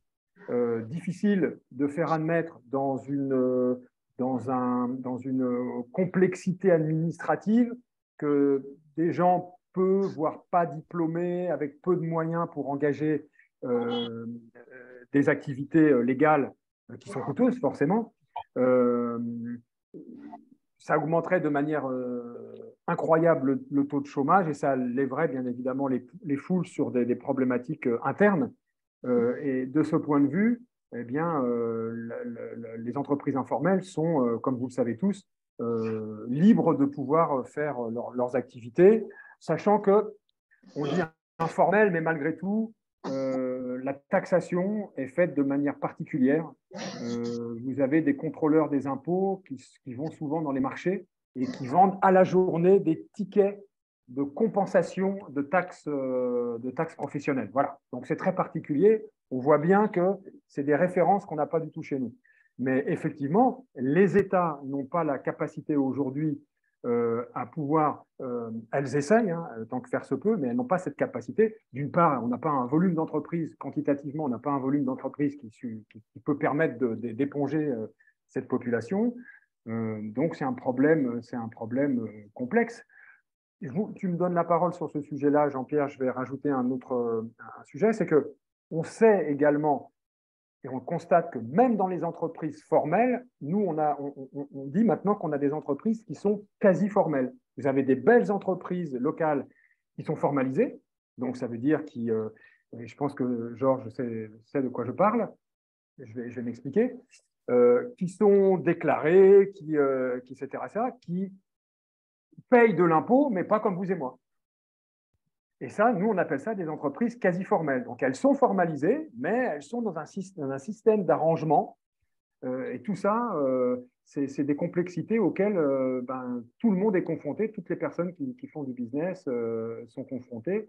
Et ce sont des réalités qui sont spécifiques, je dis bien qui sont spécifiques à notre territoire. Je ne parle pas des autres parties de l'Afrique parce que je ne le connais pas, mais en tout cas pour l'Afrique de l'Ouest, c'est spécifique. Pourquoi je me permets de vous dire ça encore une fois, et après je redonne la parole aux questions.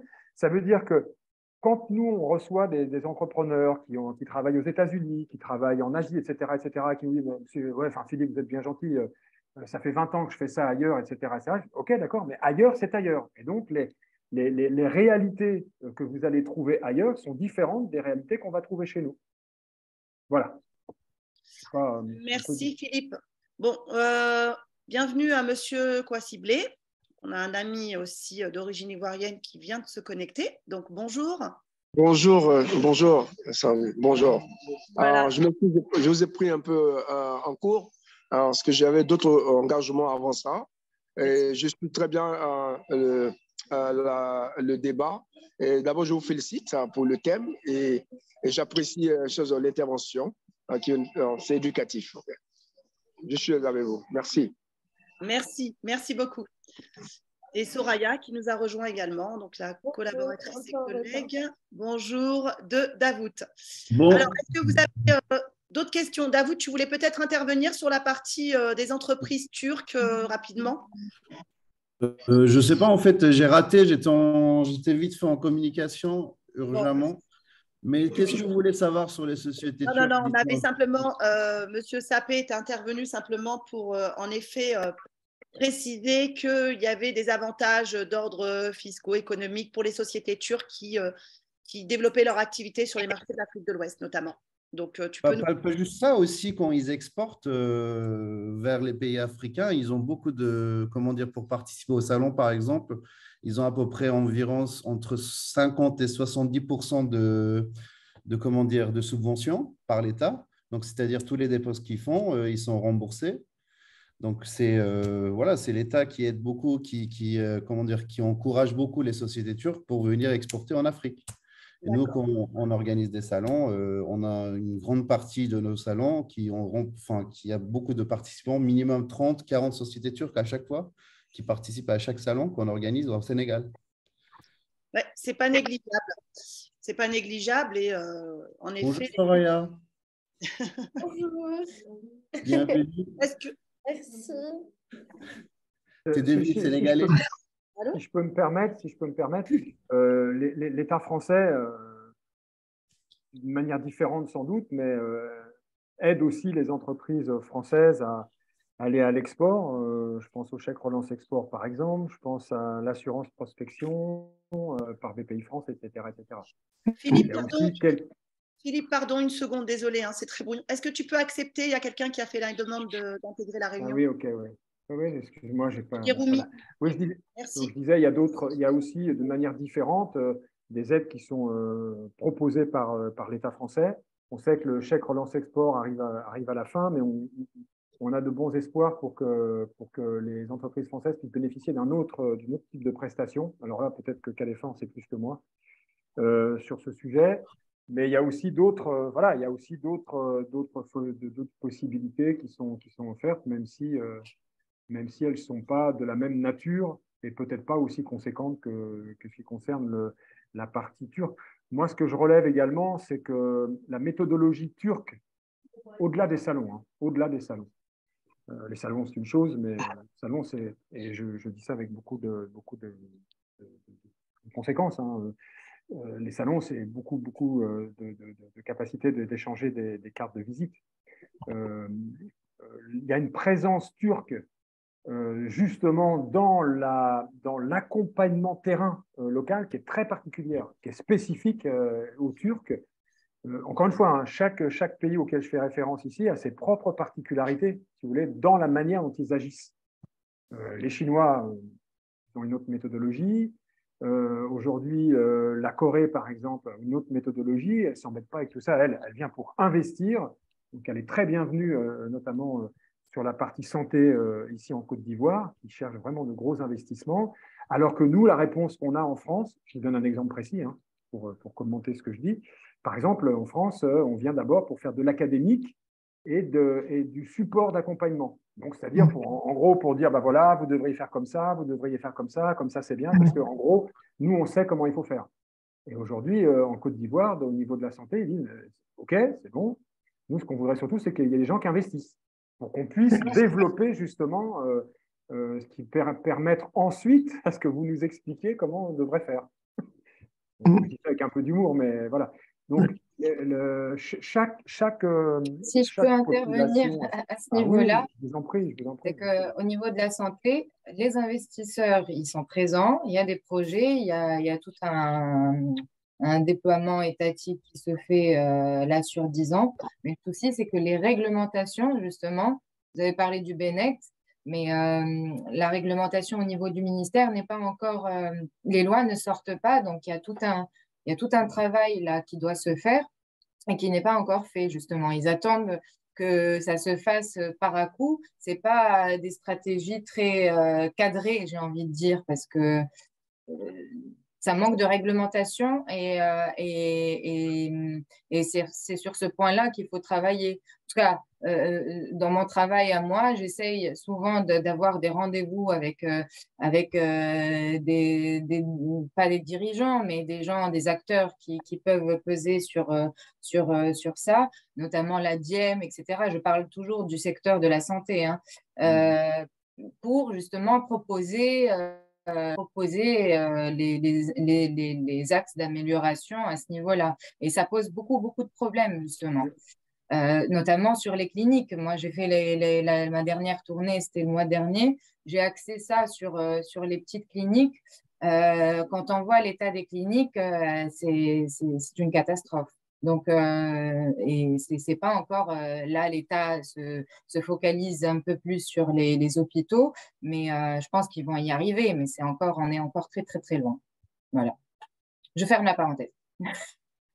Bonjour à tous. Bonjour, je vous présente juste, voilà, Monsieur Guéroumi qui vient de nous rejoindre. Donc, rapidement, Mounir est spécialisé dans la logistique. Tu veux dire un petit mot avant de laisser la parole à Salim pour la suite? Bonjour à tous, enchanté. Je suis M. Guéroumi, président de la société Macartim, spécialisé dans l'import-export, la logistique, le transport international et multimodal. Merci. Je suis désolé, je n'arrive pas à faire marcher ma caméra. C'est dommage parce qu'en plus, il est très beau. C'est c'est gentil pour les autres. C'est gentil pour les autres. Vous êtes tous très beaux. Avant. C'est mieux qu'on me voit pas du coup. Je le sauce un peu parce que c'est un nouvel adhérent. Alors voilà, on prend soin de lui. C'est gentil. Non, mais voilà, Mounir, si tu veux rapidement, ce qui est important aussi à notifier, c'est que voilà, il a une expérience importante sur la Côte d'Ivoire pour s'y déplacer très régulièrement. Voilà, avec même, je crois, un projet d'implantation, si je ne me trompe pas. C'est en cours. C'est en cours. Très bien. Bon. Salim, est-ce que tu veux bien aussi prendre la parole? Je crois que tu avais des choses à dire. Juste pour compléter sur les groupes étrangers BTP, la concurrence internationale. En fait, pour compléter sur ce qui a été dit sur les Turcs, les groupes turcs, les grands groupes turcs de BTP ont un grand problème depuis qu'il y a la crise, l'inflation en Turquie. Ça a freiné complètement leur développement à l'international. C'est pour ça que l'État turc, en fait, essaye de pousser au maximum les entreprises à continuer à aller, notamment en Afrique, pour décrocher des chantiers, mais ils n'ont pas le besoin de fonds de roulement pour aller, finaliser les chantiers. Il y a beaucoup d'entreprises turques dans la région, aussi bien en Afrique du Nord qu'en Afrique de l'Ouest. Ils commencent un chantier et puis au bout d'un moment, ça s'arrête parce qu'ils n'ont plus la trésorerie. Alors, depuis 2019, l'association des constructeurs turcs, un peu le MEDEF du BTP turc, a signé un accord avec son équivalent japonais pour faire du co-développement en Afrique. Nous, on le voit sur la Tunisie et le Sénégal, tous les grands projets qui sont financés ou développés par les groupes japonais, les premiers partenaires, les premiers sous-traitants, les premiers fournisseurs sont des entreprises turques. Et c'est en train de se généraliser un peu partout. Le 6 décembre dernier, donc là, il y a eu une réunion en Turquie avec, pour thème, la Turquie, le Japon, collaboration vers l'Afrique. Et ça a réuni beaucoup d'entreprises turques spécialisées dans les projets clés en main. Donc, tout ce qui est le froid, les chambres froides, les entrepôts frigorifiques, la pharmaceutique et aussi les infrastructures. Et du côté japonais, il n'y avait que des banques japonaises. Ça, c'est pour vous donner un peu la clé. Et en fait, les deux vrais, on va dire, nouveaux dans la concurrence internationale dans la région, c'est en fait les Indiens. Alors, l'Inde est en train de s'implanter beaucoup en Afrique de l'Ouest. L'agence de crédit à l'export India Exim Bank, aujourd'hui, l'Afrique de l'Ouest représente 19% des crédits, alors qu'il y a quelques années, c'était 0. Nous, on a pu le constater pendant le Sencon de l'année dernière, on a eu une trentaine d'entreprises indiennes qui sont venues. Alors, il y avait des primo-exportateurs, mais il y avait aussi beaucoup d'entreprises qui avaient déjà un réseau de distribution implanté, et pas seulement au Sénégal, mais dans toute la région, le Ghana, la Côte d'Ivoire, le Nigeria. Et ça va des grandes entreprises de BTP aux entreprises d'équipement du second œuvre. Donc ça, c'est les petits nouveaux. Le deuxième, c'est les États-Unis. Ils ont fait leur comeback en Afrique, qui ne les intéressait pas beaucoup, effectivement. Là, c'est surtout l'USTDA, qui est l'agence fédérale de promotion à l'export américaine, qui est en train de pousser les entreprises américaines à se lancer en Afrique de l'Ouest. Et alors, pour 2023, ils ont prévu un budget de 22 millions de dollars en ciblant, alors il y a 4 secteurs, le nucléaire, les télécoms numériques, la santé et la finance. Et pour les pays visés, c'est le Ghana, le Nigeria, le Sénégal, la Sierra Leone et la Côte d'Ivoire. Et en fait, aujourd'hui, les États-Unis se réveillent en disant on ne va pas laisser les entreprises chinoises prendre toutes les infrastructures africaines. Donc là, il y a une bagarre, surtout en ce qui concerne le numérique. Donc tout ce qui est data center, tout ce qui est fibre optique, tout ce qui est smart city. Dès qu'il y a un projet qui est décroché par les entreprises chinoises, de l'autre côté, il y a les Américains qui débarquent pour proposer autre chose. Donc voilà, au niveau de la concurrence internationale, ce qui est en train de se passer. Merci Salim, très intéressant et ça rejoint ce que disait Philippe. Entreprise française avec tout ce que ça comporte, l'image effectivement de nos produits, l'image de marque. Nous ne sommes absolument pas sur un terrain conquis. C'est bien ça qu'il faut retenir, je crois. Philippe. Alors, je voudrais ajouter juste un mot sur la concurrence internationale. En France, on a, là je parle sous la casquette des conseillers du commerce extérieur. Nous avons depuis de nombreuses années fait un constat pas très intéressant pour la France, en ce sens que nous avons 140 000 sociétés françaises exportatrices. Et si nous comparons aux autres pays européens, par exemple l'Italie, à côté de nous, ils en ont presque le double. Et les Allemands, alors, c'est presque 4 fois plus important. Et donc, là, depuis, disons, 3, 4, 5 ans même maintenant, l'appui du gouvernement français en termes de commerce extérieur, c'est de faire tout pour que les entreprises deviennent exportatrices et multiplier leur nombre pour aller conquérir les nouveaux marchés. Ce que les Turcs, les Chinois, les Indiens et maintenant les Américains avec des conventions financières importantes le font maintenant systématiquement. Et nous, on n'arrête pas d'essayer de convaincre le gouvernement français de mettre l'accent là-dessus, puisque les parts de marché, on le voit partout, s'effritent pour les Français. Et on ne fait pas grand-chose, enfin pas assez pour justement fortifier ce secteur-là. Voilà. Vous avez d'autres questions? D'autres questions? Un petit témoignage peut-être, Monsieur Kouassiblé, qui connaissait bien la Côte d'Ivoire.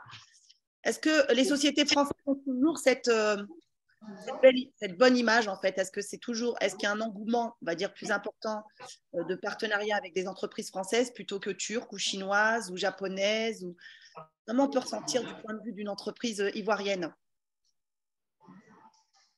Je n'ai pas bien compris la question, s'il te plaît. Alors, je disais, est-ce que malgré tout, toi, en tant que ivoirien, d'origine ivoirienne. Est-ce que tu penses qu'on a toujours cette chance, en tant qu'entreprise française, d'être mieux acceptée dans le cadre d'une demande de partenariat avec une société locale ivoirienne? Est-ce qu'on a cette petite longueur d'avance? Ok. En fait, d'abord, moi-même, je me présente à tous les participants.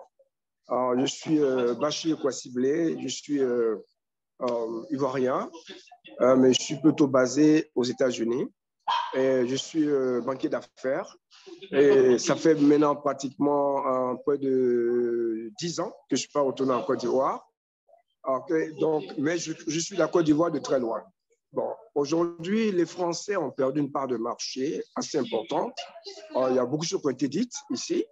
Le problème de la France, c'était un problème de n'avoir pas tenu compte de la concurrence évolutive des choses comme ça, des affaires. Les Français sont sentis sur le marché conquis. La Côte d'Ivoire était acquise, c'était pour les Français. Malheureusement, les autres puissances sont arrivées au fil du temps. Vous avez dit, je ne vais pas refaire ce que vous avez dit, c'est exact. Chinois, Indiens, Américains, tout le monde vient en Côte d'Ivoire. Mais la Côte d'Ivoire est toujours favorable aux Français. Les Français peuvent revenir. Nous sommes en compétition. Mais il va falloir que le politique aussi joue un rôle pour aider les Français. Si nous restons sur une base juste agent économique français, homme d'affaires français qui vient en Côte d'Ivoire, et que de l'autre côté, la politique au niveau de l'Élysée ne suit pas, ça risque de ne pas servir, je dirais, la compagnie française qui vient sur le terrain. Ça, c'est une réalité. Et les secteurs d'activité que nous avons en Côte d'Ivoire, la compétition est très élevée. Elle est à un autre niveau. Il ne s'agit pas de dire que je suis français, je suis allemand, bien quoi. C'est le meilleur qui gagne. Okay? Donc, les Français doivent s'adapter. Il n'y a pas de complexe de supériorité. Okay? Je suis aussi des activités en Turquie. Je fonctionne avec les Turcs. Ils savent comment ils fonctionnent. Je fonctionne avec d'autres pays. Mais l'Europe, en général, est en train de perdre l'Afrique, globalement. Ne parlons pas que de la France. Et les Français doivent s'adapter. Les Français peuvent. Parce que les Français, sur le plan qualitatif, font de bonnes choses. Mais ils doivent tenir compte des autres. Ils ne doivent pas penser qu'ils sont seuls. C'est ça le vrai problème. Donc, ma réponse est que la France, les Français, ont toujours la possibilité de pouvoir conquérir de nouveaux marchés pour leur savoir-faire. Mais il faut s'adapter à l'offre des autres. Qu'est-ce que les Chinois font? Qu'est-ce que les Turcs font pour pouvoir être plus disants? Donc, les Français doivent faire mieux. C'est un peu cette équation qu'il faut résoudre. Alors, donc, je m'arrête là. Si vous avez des questions, je pourrais peut-être aller dans l'une fine de ce que j'ai bien dire. Merci beaucoup. Merci de ton témoignage. C'était très intéressant. Philippe, est-ce que vous avez autre chose à ajouter ou Salim? Et sinon, si vous avez des questions? Pas spécialement à rajouter tout ce qui a été dit. Hein. Très bien. Bon, eh bien, écoutez, si personne n'a rien à ajouter, moi, je veux juste terminer déjà en vous remerciant de votre présence. Et merci à Je peux juste rajouter quelque chose. Oui, donc, bien sûr. je suis assez nouveau, mais je suis allé assez régulièrement en Côte d'Ivoire et je vais m'installer l'année prochaine. J'ai vu aussi beaucoup de Libanais qui étaient très investis dans le bâtiment. Il y avait beaucoup de sociétés libanaises qui investissaient, qui construisaient pas mal d'immeubles résidentiels, ainsi de suite. Donc, il n'y a pas forcément que les Turcs. Il y a les Libanais qui sont très présents. Alors, on ne sait pas d'où vient cet argent, mais il y a un gros investissement des Libanais. Et il y a une forte présence de la communauté libanaise. Ils ont le monopole même, je dirais. Oui. Alors, là, on aborde un sujet qui est particulier. Les Libanais, si je peux me permettre, on aborde un sujet particulier. Les Libanais, ils sont toujours Libanais, mais en réalité, ils sont là depuis des générations et des générations. C'est donc un traitement particulier, si je puis dire. On ne peut pas comparer la population syrio-libanaise, d'ailleurs, avec les autres pays qui sont, comme nous, j'allais dire, des pays qui viennent de l'extérieur. En réalité, les Libanais, ils sont présents dans la sous-région. Et des boîtes comme Orca ou des choses comme ça, elles sont présentes au Sénégal, en Côte d'Ivoire, etc., etc. Mais en fait, ils sont là déjà depuis des générations et des générations. C'est un peu particulier, la population syrio-libanaise. C'est un sujet spécifique, quoi, si je puis dire. Et puis, il faut dire, très présente. Il faut dire aussi que les Libanais, la plupart des Libanais sont nés sur le pays, sont nés dans le pays.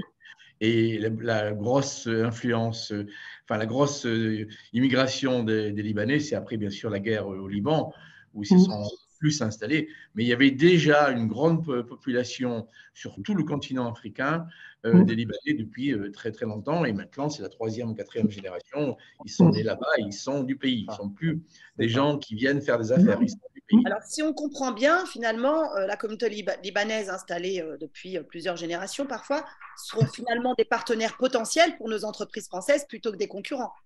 Pas trop, non. Ils travaillent souvent entre eux. C'est-à-dire que moi, dans le domaine de la climatisation et qu'on est lié au bâtiment, les grandes sociétés des entreprises générales libanaises travaillent souvent avec des installateurs libanais qui sont basés au Liban et qui ont très peu de main-d'œuvre ou qui viennent faire un one-shot, ainsi de suite.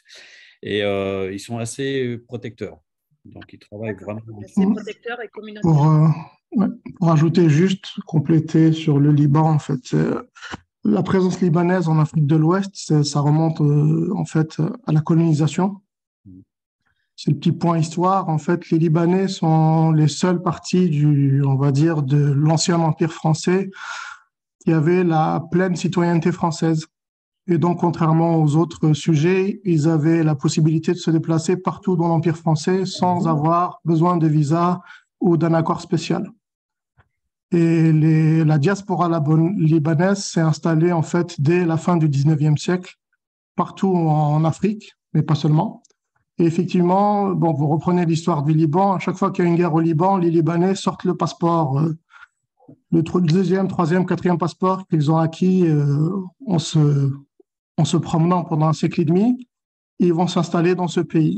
L'Afrique de l'Ouest, ça a toujours été pour les Libanais, il y a un rapport, en fait, c'est, on peut dire, un peu l'équivalent de ce qui est l'immigration algérienne en France.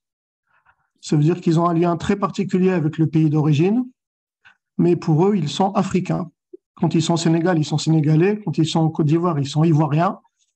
Et ils font beaucoup travailler la communauté pour aider le cousin qui est resté au pays. Donc, effectivement, ça, pour un Français, ça a l'air d'être un commerce assez communautaire, assez fermé. Mais, par exemple, l'un des plus grands groupes BTP du Côte d'Ivoire, FPO Afrique, c'est une famille d'origine libanaise qui l'a implanté. Et eux travaillent avec, aujourd'hui, ils sont pleinement ivoiriens, ça fait la 3e ou 4e génération. Et par exemple, c'est eux qui font ce que Philippe avait parlé de l'immeuble, la tour F, qui est en train d'être montée. C'est la FPO qui est en train de le lancer. Et ils travaillent avec des entreprises marocaines et belges, turques, américaines. Voilà, en fait, ça dépend surtout du degré d'implantation des Libanais dans le pays. Alors, la société, ce n'est pas FPO, c'est PFO. PFO, pardon, oui. Fakouri, voilà. Oui, PFO Afrique. Fakouri et son fils Clyde Fakouri a repris les rênes. Oui. Et qui est très, très, très présent dans tout ce qui est ouvrage routier, ouvrage des immeubles. Enfin, voilà, ils sont très, très présents et ils veulent s'étaler dans la région, au Sénégal, enfin, un peu partout. Ils ont construit aussi ils sont en train de construire le parc des expos. Oui. POA Convention Center, oui, tout à fait. Mais il y a matière à travailler avec tout le monde. Il y a beaucoup de projets immobiliers tertiaires et grands tertiaires même qui est financé par les Libanais. Pourquoi? Parce que, avec ce qui se passe au Liban, il y a moins de transfert de monnaie vers le Liban. Donc, ils investissent énormément dans la construction d'immeubles et de projets immobiliers en Côte d'Ivoire, surtout à Abidjan. Ouais. Juste un petit point en aparté aussi, Philippe, concernant les modalités visa pour les Français. Donc, c'est toujours, ça a l'air d'être une formalité, mais il faut quand même le faire. Donc, ce serait bien d'expliquer rapidement. Tu connais une demande de visa faite classiquement. Il y a un site qui permet de réaliser ces visas. À partir du moment, oui, c'est voilà, moyennant, je ne sais plus combien, parce que moi j'ai un visa. 73 €. Voilà, c'est fait en ligne par une société locale. Je ne sais pas, voilà, c'est obligatoire. Prévoir nous, aussi. On n'a obtenu plus de 3 mois en fait. Pardon? Oui, c'est 3 mois. C'est 3 mois. Ça dure 3 On ne peut pas mois, obtenir plus. Si, au fur et à mesure du temps, c'est possible. D'accord. Avec Très le bien. temps. Deuxième chose, avoir son carnet de vaccination fièvre jaune. Oui. Sinon avoir aussi son carnet de patience. Avoir son carnet de patience, parce que passer les frontières, il faut avoir de la patience. Il est de quelle couleur celui-là? Non, enfin voilà. Non, d'accord, très bien. Par contre, effectivement, c'est obligatoire, sinon vous serez obligé de subir la piqûre fièvre jaune pour que vous ayez effectivement le droit de passer la frontière. Ok, très bien. Il n'y a plus de problème pour l'instant, en tout cas, il n'y a plus d'obligation de présenter un test ou c'est plus obligatoire. Ah oui. Non. Par contre, vous êtes obligé de montrer que vous avez fait un parcours vaccinal. Sinon, vous serez là aussi, on vous fera un prélèvement pour vérifier si vous êtes ou non porteur du Covid. Donc, soit un pass vaccinal complet, comme on l'appelle. Alors, chez nous, c'est 2. Chez nous, c'est 2 piqûres. Départ. Chez nous, ici, c'est 2 piqûres seulement, ce n'est pas les 3. Hein. Ce qu'on appelle test vaccinal complet ici, parcours vaccinal, c'est 2 piqûres. D'accord, ok. Alors, si vous en avez 3, du coup, c'est un super. Bon, quoi qu'il arrive, nous, en tout cas, le CADEFA, quand on accompagne nos délégations sur un salon, sur les rencontres, comme nous l'avons prévu pour février, toutes ces informations, elles seront bien évidemment bien spécifiées dans le dossier. Donc, voilà, pour les entreprises qui vont nous suivre, vous serez guidés pas à pas dans toutes vos démarches. Pardon, Sabrine, ça sera pour février finalement? Alors, oui, pas pour bien, finalement, oui. Donc, nous avions initialement prévu les rencontres franco-ivoiriennes du BTP, comme l'a expliqué Philippe, pour fin janvier. Mais finalement, comme nous avons le Sencon à Dakar, dont nous organisons le pavillon France, organisé par Davout et Soraya, justement, qui était du 25 au 26 février, à la demande des entreprises, nous avons couplé finalement les 2 événements. C'est-à-dire qu'on fait les rencontres à Abidjan le 20 et le 21 février et le salon Dakar 23-25. Okay. Ce qui dit que pour les entreprises, c'est plus simple de faire qu'un seul voyage. Donc, de Paris, ça ferait Paris-Abidjan, un vol intérieur Abidjan-Dakar et Dakar-Paris. Et ça sera où, Sabrine, ça? Donc, à Abidjan, on le fait à l'hôtel Radisson. D'accord, je serai sur place. Voilà, sur place, c'est très proche de l'aéroport. On propose un package complet avec l'hébergement et les repas, en dehors du repas du soir. Il y a tout sauf le billet d'avion. Et il y aura des navettes, bien évidemment, entre l'aéroport et l'hôtel. Donc, c'est 2 jours, c'est des rendez-vous très ciblés, avec une granularité très, très précise, donc, qui sera faite par le CEMO, donc M. Cordier. Et on enchaîne après avec le salon à Dakar pour le Sencon. Donc, c'est intéressant parce que ça permet en fait aux chefs d'entreprise d'être absents seulement 6 jours pour 2 opérations et couvrir les 2 pays sur un seul voyage. Et ce qui est important, c'est que c'est les 2 dernières opérations qui sont éligibles au chèque relance export. Donc, sur l'événement d'Abidjan, c'est une prise en charge de 1 500 €. Et pour le Sencon, c'est 50% de la facture de votre stand. Plafonné, bien sûr, à 2 500 € de remboursement. Mais généralement, un stand de 9 mètres carrés clé en main, c'est 3 000 €. Donc, c'est à peu près 1 500 également. Donc, important. Et ceux qui sont intéressés, ici présents, je vous le dis, il faut absolument faire la demande de chèque relance export avant le 15 décembre. Nous sommes le 13. Donc, ceux qui sont intéressés, envoyez-moi vite un mail, que je puisse vous envoyer donc toute la procédure et le devis. Le devis ne vous engage en rien, mais au moins que vous ayez votre demande de chèque relance export avec un numéro de dossier. Et si vous décidez de participer à l'une ou l'autre de l'une des manifestations, vous aurez le chèque relance export à l'issue de l'opération avec la facture définitive. Voilà, je ne sais pas si vous avez des questions par rapport à ces rencontres franco-ivoiriennes, 20-21 février. Alors moi, Sabrine, juste pour vous dire ceux qui seront présents, moi je suis présent sur le salon de l'eau et de l'assainissement, donc je suis le transitaire officiel qui a lieu du 20 au 23 février à l'Hôtel Ivoire.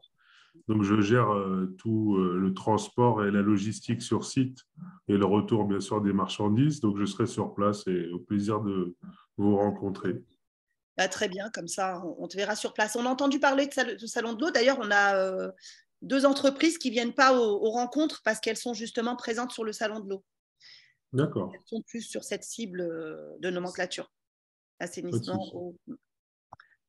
Ben voilà, si je peux me permettre, Sabrine, oui, tu me donnes juste, je voudrais dire à quel point nous, on a voulu participer avec votre projet, Sabrine et Jean-Pierre, parce que ça nous a semblé intéressant. On sait qu'en Afrique de l'Ouest, dû à tout ce qu'on a dit précédemment, sur les salons, 8 personnes sur 10 viennent pour chercher du boulot ou pour vous dire qu'ils peuvent vous mettre en relation, etc. En fait, le taux de chômage chez nous est tel que chaque opération sur lesquelles il y a possibilité de rencontrer des gens, je vous rappelle que c'est des gens qui sont dans l'informel, hein. Donc vous présentez des cartes de visite avec je suis le président de ceci et le président de cela, ça pose aucun problème chez nous en Afrique de l'Ouest. Et ce n'est pas nous qui avons fait l'étude, hein. C'est une autre… voilà. 8 personnes sur 10 qui se présentent sont des gens en fait, qui viennent en réalité pour chercher du boulot ou pour essayer de faire de la tractation, etc., etc. Ce qui veut dire qu'il y a une déperdition telle, et nous on a trouvé que l'idée de CADEFA de lier le salon à la qualification, ça nous a semblé vraiment très intéressant et on est vraiment enchanté de participer aux côtés de Jean-Pierre, de Sabrine, de Maïté, de toute l'équipe, parce que ça nous paraît vraiment très pertinent et on aura grand plaisir à vous accompagner avec toute notre équipe pour cette belle opération. Merci beaucoup, merci Philippe, plaisir partagé. Eh bien, merci à tous. Si personne n'a rien à ajouter, je vous souhaite une excellente journée. N'hésitez pas à revenir vers nous par mail ou par téléphone. Vous avez mon numéro ou celui de Maïté. Merci à tout le monde. Merci à vous. Je vous enverrai la présentation de M. Cordier. Merci à vous. Et éventuellement, si vous le voulez, l'enregistrement de la vidéo. Merci Sabrine. Au revoir. Bonne journée à tous. Ciao.